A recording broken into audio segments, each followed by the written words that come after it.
Mesdames, Messieurs, bonsoir. Je suis très heureux de vous retrouver pour cette dernière émission de la seconde journée du Salon international de l'agriculture, ici à Paris, à la porte de Versailles. Alors vous allez voir, on va se détendre, on va apprendre beaucoup de choses et on va faire un point sur cette journée au Salon. Alors, j'ai le plaisir d'accueillir Hélène Vergonjan. Bonjour. Bonjour. Alors, Hélène, vous avez écrit un livre sur un économiste qui s'appelle François Quesnay. On en reparlera juste après, c'est bien ça? C'est ça. Aux éditions L'Harmattan. J'accueille aussi Jean-Paul Vinot. Bonjour. Bonjour. Alors vous êtes céréalier en la Marne, vous êtes agriculteur phare et vous ouvrez votre ferme de la façon la plus large possible. On aura l'occasion de voir comment les citadins perçoivent aujourd'hui l'agriculture. Et puis Hugo Roger, bonjour. Bonjour Jean-Paul. Alors vous êtes journaliste pour TV Agri, vous avez glané certains sujets dans les allées du salon et on aura l'occasion d'en reparler, bien entendu. Alors Hélène Vergonjan, François Quesnay, qui était ? Alors François Quesnay, c'est un homme du XVIIIe siècle, un homme du siècle des Lumières. Il est fils de laboureur dans l'agriculture. À 13 ans, il ne sait ni lire ni écrire. Et il a une incroyable histoire. C'est qu'en fait, il devient d'abord artisan, puis chirurgien et médecin. Et ce parcours l'amène à travailler pour les nobles. Et là, il rencontre Madame de Pompadour, la favorite de Louis XV, et il est embauché à son service. Et ça lui permet de rentrer dans l'intelligentsia de l'époque, donc dans les hommes qui ont fait l'encyclopédie. Et là, il va développer toute une thèse économique sur le rôle de l'agriculture. Alors justement, quelle était sa vision de l'agriculture ? Alors pour lui, l'agriculture est le moteur même de l'économie. Et à l'époque, c'est quand même très, très novateur. Il montre en fait, en créant un modèle économique, que c'est l'agriculture qui va entraîner l'industrie et qui va permettre la croissance de la population, la croissance de la valeur de la France et les exportations de la France. Et à l'époque, c'est une idée extrêmement nouvelle. Qu'est-ce qui reste encore aujourd'hui de François Quesnay ? Est-ce que c'est un homme moderne ? Est-ce que ça reste quelqu'un de moderne aujourd'hui dans nos civilisations ? Oui, tout à fait, puisque en fait, à travers ce schéma qu'il fait du modèle économique, il montre que la base même de l'économie, c'est l'agriculture, et que sans agriculture, sans développer, en fait, intensifier, développer une production, on n'arrive pas à avoir un pays qui est autonome. Alors, on va reparler tout à l'heure de François Quesnay, mais Hugo Roger, donc effectivement, dans les allées du salon, vous avez vu que le loup, on en parle beaucoup du loup, parce qu'effectivement, les relations avec les éleveurs ne se passent pas toujours très bien. Il y a beaucoup, justement, d'animaux qui sont tués par le loup, et ça pose de véritables problèmes à la fois économiques et psychologiques aux éleveurs, et on peut le comprendre, justement. Alors, vous avez vu quoi en rapport avec le loup dans les allées ? Alors oui, le loup est en quelque sorte présent cette année au Salon de l'Agriculture. Les éleveurs se plaignent des attaques répétées du loup jusqu'à Marseille, jusque dans la région marseillaise. Sylvain Capello, éleveur ovin dans la région PACA, nous explique les raisons de ce mécontentement. Image. Donc pourquoi cette année c'est important de parler du loup ? Parce que ça fait de nombreuses années qu'on en parle, mais bon, on n'est pas trop écouté. Et en plus, toutes les années, de plus en plus, on a de plus en plus d'attaques. Et puis élever des brebis pour les faire manger au loup, on n'est pas éleveur pour donner nos brebis en pâture lors de la transhumance quand on l'effectue à un prédateur qui est le loup. Les loups, nos ancêtres les ont éradiqués. Nous, en tant qu'éleveurs, moi je ne voudrais plus de loups. Quelque part, c'était une forme de deuil de mettre des draps comme ça noirs ? Oui, exactement, c'est pour sensibiliser le grand public à ces attaques répétées.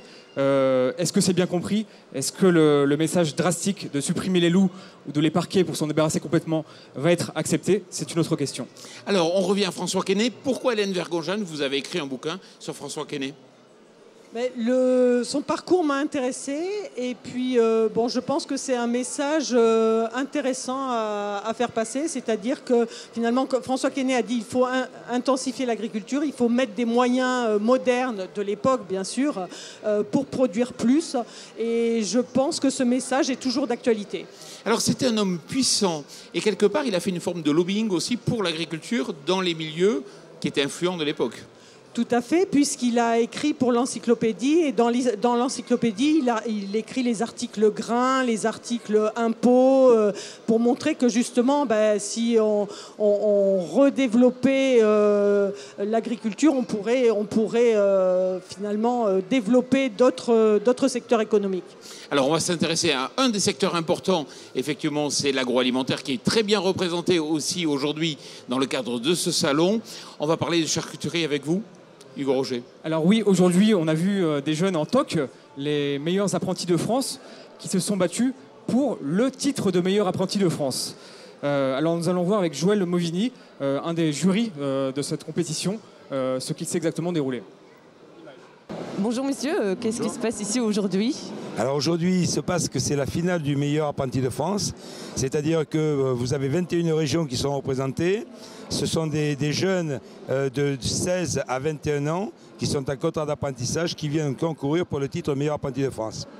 Ils ont été déjà sélectionnés au niveau des régions, donc c'est les finalistes qui viennent vraiment pour décrocher le titre.